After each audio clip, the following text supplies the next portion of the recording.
Welcome back to Fuel Up Classic. Now if you haven't subscribed already, please do. It makes all the difference, and if you love classic cars and if you love Land Rovers in particular, then this is the channel for you. Now today's video is all about a journey that we're about to undertake. I've wanted to do a road trip for so long in a Land Rover Defender. I've had about 13 of these now. This is number 13. It's my most recent purchase. And if you want to find out more about this actual car, go back and watch my previous video that explains why I bought this car and what we plan to do with it, but also what I plan to do with my other Land Rovers as well. But let's talk about this one. It's a TD5. It's a first for me. It's by far the newest Land Rover that I've ever owned, but I have personally known this car for about 10 years and I've always wanted to buy it, and the opportunity came up very recently. And we're about to take it to France on about a 2,000-mile road trip down through Western France, up back through the centre, and then up to Calais, over on the ferry and back home over the space of about 10 days or so. But few things you never quite know with an old car, especially an old Land Rover, in terms of its reliability. This car has never lived a hard life, but nonetheless, I've still had it fully serviced before we leave. I've had it checked over by a specialist just to make sure there aren't any hidden surprises there, because I'd rather find out now than halfway down through France on the side of the road. But a few things to consider. What I always do before a road trip, no matter what the car, I have the car fully serviced, always have it independently inspected as well. But when it comes to Land Rovers, have the prop shafts greased as well. If you can't do them yourselves, it's a simple job, but it can be a bit awkward to get under there. But it's a job that gets so easily forgotten. And believe me, you do not want a prop shaft to go at 60, 70 miles an hour. It makes an awful mess and it can be incredibly dangerous. But just make visual checks. I've been all through the car, checked all the tires, checked the brakes, and check the bushes, check for wear, because it's so much better to get it done before you go than to ruin your holiday.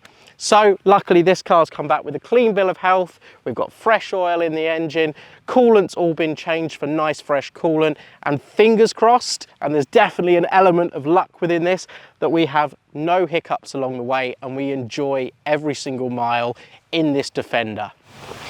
So we're all packed up and ready to go, and it is a bit of a squeeze in these Defender 90s. You haven't got a huge amount of room, but there's only two of us, so the back is full of all of our luggage. We've got about a 150-mile drive down to Portsmouth, where we're doing the overnight ferry over to Cherbourg, and then tomorrow morning we'll have the big hit. We've got about 500 kilometers to go. We'll probably break that down and stop every hour and a half or so, because I'm really keen to see how this car covers long distances. They're obviously not the most refined vehicle in the world, although with my daily use of this car, I have been impressed by just how usable that bit of extra power that the TD5 engine offers over my previous 200 and 300 TDIs that I've owned before and still currently own. But we've got the big hit now. We're ready to go all the way down to Portsmouth, hopefully going to avoid the infamous traffic on the M25, but get down there, great overnight ferry, and then the adventure starts tomorrow morning from Cherbourg. So the first leg of the journey is to get down to Portsmouth, right down on the south coast of England here, overnight ferry to the tip of France in Cherbourg, and we should, all being well, arrive about 8 AM tomorrow morning in Cherbourg. And once we've cleared passport control, we've got quite a long day of driving, but we've decided we're not in the car that warrants going on the fantastic French toll roads. We're just not going to maximize that. We can't do the speed, and we're in no rush. So we've decided to take the scenic route wherever possible.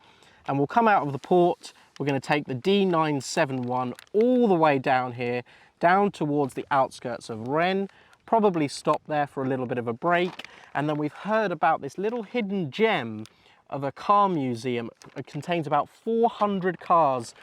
Has the biggest Alpine collection, but also a number of Lamborghinis, Ferraris, Le Mans cars, and I'm really excited to check that one out. So that's just over here somewhere in a small village, and we're going to try and get to that by tomorrow afternoon, and then we'll head further south down towards south of Nantes, And then finally, we are staying for 3 days over with friends near Poitiers over here.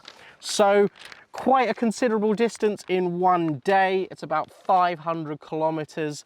I'm really keen to see how the Defender TD5 copes with the mileage, but also how we cope with it. They're currently experiencing a bit of a heat wave in this area of France. We expect temperatures to be somewhere around 35, but some friends have told us that it's nearer 40 on occasion.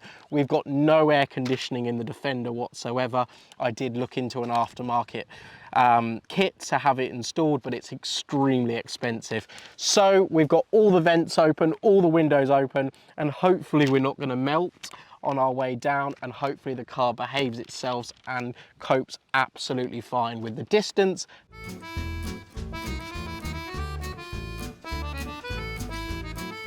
I'm really pleased to say we made the first leg of the journey. It was probably the biggest leg of this whole trip that we had to do, just over 550 kilometers in one day in about 35-degree heat with no air conditioning. So I certainly was not dressed for the occasion, and as soon as this video is done, I'm getting changed and I'm jumping in the pool to cool off. But I thought I'd give you an update now that we've arrived. We're down in Poitiers, where we'll be for about 3 days. But let me give you a summary of how the TD5 Defender has coped with it, how we have coped with being in what is essentially a sauna at times, but also, has anything gone wrong? Have we had any scary moments or anything like that? And let's address that issue first. Well, luckily, touch wood, no problems whatsoever. I'm really pleased that I had the car serviced before we came, and I've just stopped today. I've checked all the levels now. The car has cooled down and we're absolutely spot on.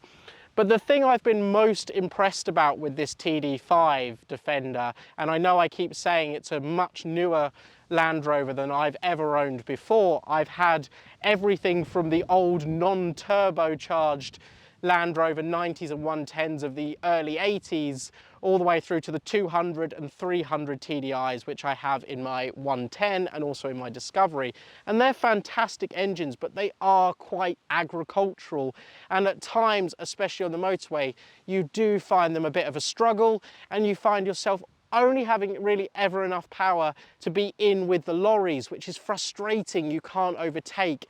But this car, it's completely standard. Now you can have them chipped and tuned up and bigger intercoolers where they create some really quite impressive power. But this car is completely standard, and I'm really impressed. We cruised down through the French autoroutes at 65, 70 miles an hour. We took the roof rack off before we came because we simply didn't need it. No point, it just creates more drag, actually creates quite an annoying noise as well at about 60 miles an hour. And also, you know, increases your fuel consumption. So we took that off, left that at home. But we cruised all the way down between 65, 70 miles an hour, had enough power, no matter what the occasion, whether it was overtaking big lorries on hills, cars and caravans. It coped with everything in its stride. And what has surprised me as well, you know, we're so used to seeing a number of these, especially where I live in the UK, these cars are everywhere, and we all have a bit of camaraderie between fellow owners. We all wave at each other and that sort of thing. Have not seen throughout that entire journey one other Defender. So whether they're a bit of a rarity in France, I just don't know. But we'll see if we spot some other ones on the road, and probably get talking to some owners as well, because I'm sure if you do own one of these in France, you're also a fellow enthusiast, which is fantastic. But say in summary, really pleased that the car coped with the journey. And one of the features that I think they never should have got rid of on the latest Defenders is these vents. They have been a bit of a lifesaver. Yes, all they do is blow hot air into the cabin, but at least you're getting that breeze. Now, after the TD5, when they became the Puma engine Defenders, they decided to blank these off, and they do have better heating and ventilation in those models. But I think these are a really great feature. They originate right back to the very first Land Rovers of the late 1940s, and they were still putting them on the bulkhead right through to the late 2000s. Why change it? If it works, keep it working, and it worked for us brilliantly. But that's all I can say. Fuel consumption, we think we're probably averaging around 30 miles per gallon, about what I expected. Not amazingly impressive, but also look at the aerodynamics. This car is never going to be that economical, but thankfully diesel is a little bit cheaper in France than back home as well. So we haven't had to worry too much about fuel costs. But we're here now for the next 3 days. The car gets a bit of a break and I will document the next journey as we go on towards Le Mans. And we are also going up through a lovely national park region, which hopefully we can get some nice shots of the car going through.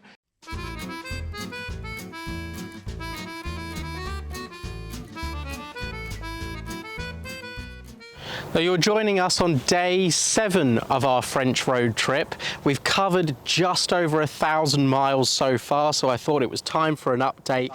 So far, we've had an epic road trip. The Defender, touch wood, is running faultlessly. I've been meticulously checking the levels every morning, as I do with most old cars, and I have to say that this old girl has been pushed through her paces. We've done 1,000 miles in near 40-degree heat on some days, and I was a little bit concerned at times that it might be a bit much for it, but it's coped with everything in its stride.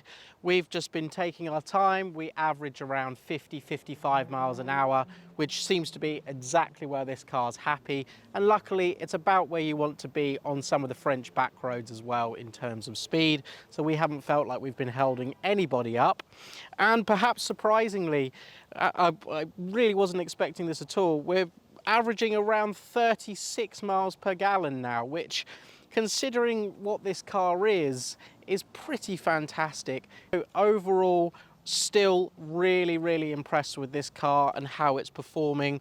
The only slight downside is that lack of air conditioning, not the car's fault. And we also happen to be in the middle of a huge heat wave here across most of Western Europe. So it's to be expected that on certain days it's going to be warm. Luckily, where we are now, the temperature's dropped. We're really enjoying the car. They seem to be somewhat of a rarity in France. We've only seen 4 other Defenders, all enthusiasts as well, but seems to be a rarity. But we're getting lots of smiles and waves from people as we pass through little French villages, because I simply think they don't see them very often. But I'll give you an update on where we've been and what we've done in the meantime and where we've got left to go on this trip. On the last update, I'd mentioned that we'd made it down to Poitiers down here, where we were staying for about 3 nights with friends at their family home. Unfortunately, we had to pull ourselves away from there, and it was time to get on the road and start, making our very slow journey back home. But since then, over the last 3 or 4 days, we have slowly meandered up. We left the outskirts of Poitiers on Sunday morning and made our way up to our first place was just south of Le Mans. Now, I had never been to Le Mans before. Obviously, as a car enthusiast, I was really keen to see it. So we ended up staying somewhere just about 20 minutes south of Le Mans, and then the following morning going into the city. But of course, we went to go and visit the race circuit, and they've got a great museum there. It's about €13. You can go and have a look around, and you can also do a trackside walk as well. So for someone that had never been before, it was really great to see. Fantastic cars, as you would expect, on display there. After that, we decided to drive further up, and we stayed in a little town called Dreux, which was a really undiscovered little gem. We had a fantastic Airbnb. We've tried to keep driving to about 2 to 2.5 hours each day. That seems to be where we're comfortable. As I keep mentioning, it is very hot, and that seems to be our kind of comfortable limit, 2.5 to 3 hours, and we're ready then to get out of the car and explore the new area that we find ourselves in.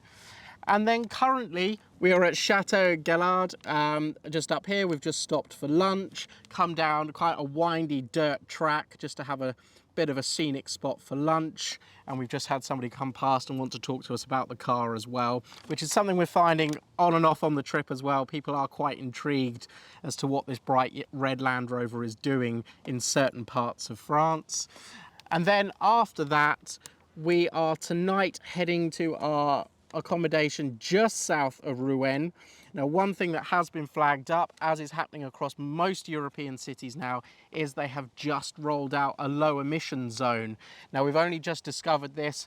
We're fairly confident that the old Land Rover will not qualify for it. So we're going to have a little look into that tonight. We might have to detour that whole area, which is a shame, but it's the reality of the world we're in now, of the changing of moving away from older diesel and petrol engines as we move towards electrification and other more environmentally friendly modes of transport, especially in super urban areas as well. Anyway, last night we'll be staying there, and then we are going to head up to the coast for our last night just here, and then it's just a 45-minute drive up to the ferry on our final day, and then we'll be back home. We sort of estimate, once we've been running around and exploring the areas, probably just under 2,000 miles at this point we'll do in total on the journey. But as I said, Land Rover running perfectly. I am so keen to dispel this myth that Land Rovers, especially Defenders, are this unreliable farm vehicles only. They were never very good, which in my opinion is absolute rubbish. I've owned 13 of them in the past and they have never let me down, and I will continue to support what they are and what you can do with them. Now, I'm certain that we could have tackled this trip in any car, to be honest. A 10-year-old Toyota or a Nissan Micra would have done 95% of the journey we've done. And we probably would have been faster, more economical, and at times perhaps even more comfortable. But that's not what it's all about. And this is only a mini trip in comparison to what a lot of people do with these cars. You know, friends of mine have taken these cars all over the world, and they're perfectly capable of it. Yes, there's this rivalry of, you know, everyone will say, well, you know, you need a Toyota if you actually want to get back from being out on an adventure and all of that. Well, in my experience, and this is going to be somewhat controversial, I find really that in terms of reliability, most cars are generally the same. And I bought my first car at the age of 11. I'm 30 now. I've owned countless cars. This is my 13th Land Rover, and they've never left me stranded. My last Defender was sold with 243,000 miles, still on the original engine and gearbox, never been apart, and is still living a life over in the States now. You know, I love the simplicity of them, and if they do go wrong, parts are easily obtainable and cheap to fix, and largely I do it myself. I think if you were the type of person that buys one of these and has to take it to a Land Rover main dealer every time something goes wrong, well, then you're going to have an awful overview of what a Land Rover is all about, because they are a car that if you keep a toolkit in the back, you can tinker about with. There's nothing too exceptional on them, and it's all part of the ownership experience for me. But as I said, 95% of the trip could have been done in a Nissan Micra, but then we get certain trips like this, or certain parts of the trip, where we find a rough, dusty track and we want to go and just find out what's down the bottom of it. And the Land Rover comes alive. I mean, it takes everything in its stride. Even now, we're going over a fairly rough track. It's sort of pitching and all over the place, but we just sort of walk through it. And what I love is we're able to see things that we just wouldn't be possible in any other vehicle. Well, in any normal car, I'm sure another four-wheel drive could tackle this just as well. I just happen to be a fan of Land Rovers, and therefore that's what I use. But no, this is the first dipping our toe in the water of doing more overland travel. Already got plans to get the roof tent sorted when we get home, and we've really got to decide which car becomes the overland vehicle. I currently own a Range Rover Classic, an old Discovery 300 TDI, a 110 200 TDI, and this one. This by far being the newest and the most refined. So we'll see. One of them is going to become an overland vehicle. The 110 seems to make the most sense at this point because it's the largest, it's an engine that I'm familiar with, and we could have a lot of fun with that car. But this 90 has excelled so well. We've done more urban driving than I expected on this trip, and we've been able to park it everywhere, been able to feed it through very narrow little French villages, and all those things that actually when you're in a big cumbersome 110 you do notice the size difference and the awful turning circle. It's certainly something that needs to be mentioned, is Defenders do have an awful turning circle. It's more like 8-point turns rather than 3-point turns. In the scenic route wherever possible. We've just come back from seeing Claude Monet's house, which was a stunning little village, and to see his house and garden, something that's been on our bucket list for a while. And then after that we've gone all the way through the French little villages and the narrow windy roads down this little gravel track that we're on now. But so far loving the trip, really glad we took this car.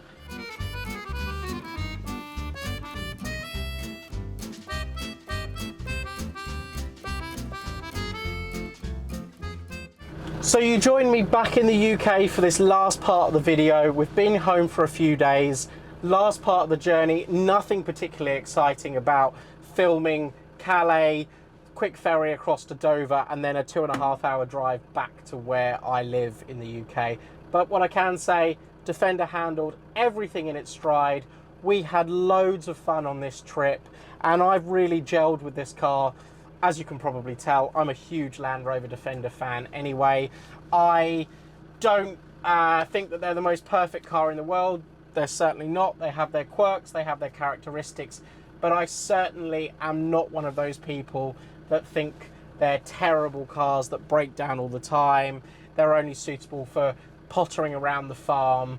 Well, it's simply not true, and usually those views are, I find, people that have never owned one. They've never experienced the ownership experience that comes with a Defender. We've just come back from the Land Rover Owners Show, a whole weekend dedicated to Land Rovers, and again, that's just further firmed up my affinity to Defenders and how I really enjoy the ownership experience, the ups and the downs, you know. But I have to say, in my experience, and I've owned 13 of these, covered probably hundreds of thousands of miles over the last 7 or 8 years that I've bought Land Rovers and owned them. I have never been left at the side of the road. I have had some that have had 200 and I think my highest mileage one was 243,000 miles, and I've had ones with miles like this. It's only done 70,000 miles. But they've never left me stranded. I've always believed that preventative maintenance is key, and I think that can get you out of a lot of trouble with some of the known quirks with these cars. As long as you go in with your eyes open, you can have a really enjoyable ownership experience with one of these. And the camaraderie, the relationship with other Defender owners and drivers is second to none. There's nothing else like it. A few things. What would I change about the Defender 90, in particular this one, if I was planning on doing another big trip, which we are planning to do another trip. Thinking we're going to do a 3 to 4 week trip in northern Spain in the Pyrenees early next year, and of course I'll be filming that as well. Not quite sure whether to take the 90, because one thing that has been highlighted, and that was the whole idea of this little mini taster trip, was there isn't a lot of room in here, and it's something that I'd never really noticed day-to-day living with one of these cars. But when you're on a longer journey, and I tend to pack quite light, but my girlfriend prefers to take lots and lots of clothes and luggage with her, I did make the mistake of saying, well, we've got enough space, so pack whatever you want, and we were pretty filled up in the back there. So that made me think, if we're thinking about doing a month-long trip, possibly even longer, and we'll be taking our dog, which is a Labrador, are we really going to have enough space in here? So that's something to consider if you are ever thinking about doing longer journeys in a Defender 90 in particular. Is up front, you've got all the same space as any other Defender, but in the back, not a huge amount. The 110 and of course the 130 far bigger in terms of interior space. Also, you know, 70 miles an hour cruising speed in one of these This car handled it really, really well. This car has Land Rover soundproofing throughout, which does make a huge difference to the levels of noise in the cabin. But still, there is noise. It's still a very agricultural car. You've got a big diesel engine up front. You've got panel gaps that are somewhat laughable in comparison to any modern car. But I think it's really, really unfair to compare the Defender to any modern car, because it simply isn't. It was a car that, you know, based back in the 1940s and really was only subtly updated throughout a huge long production run. So you can't compare it to a Toyota Land Cruiser from 2003, because it isn't the same car. It isn't the same car as those early Land Cruisers that came out. The Defender was really just an updated version of what came out in the 1940s, not a whole entire new model. That really needs to be considered with the brand new Defender, which I'm a big fan of. It's a very, very capable car and a fantastic piece of equipment, but unfortunately it's very expensive and not really on my radar. I much prefer my cars a little bit more analog, less computerized than much of the newer Land Rover offerings, which I then fully understand a lot of people have had reliability issues with later Land Rovers because they are hugely complicated machines. But for me, everything pre-2003, 2004, never an issue. But no, interior space and noise aside, really impressed with the car, and I can't wait to do more journeys. We're planning more journeys within the UK with this car very, very soon. Some of them will be 500-mile weekend drives and that sort of thing, and I have no doubt whatsoever that this car will cope with everything in its stride now. I hope you've enjoyed the video. I know it's been very Land Rover heavy, but I hope you've enjoyed that too. Even if you're not a big Land Rover fan, the idea of this video is just to show you a little bit of what it can be like to have these cars, to take them on longer journeys, and that they're perfectly capable of doing so as long as you know what the car is, what its limits are, and what to expect. And there'll be plenty more videos on the way, everything from modern classics, dream classics, some really, really old vintage stuff as well on the way. So if you haven't subscribed, please do, and I look forward to showing you more videos very, very soon.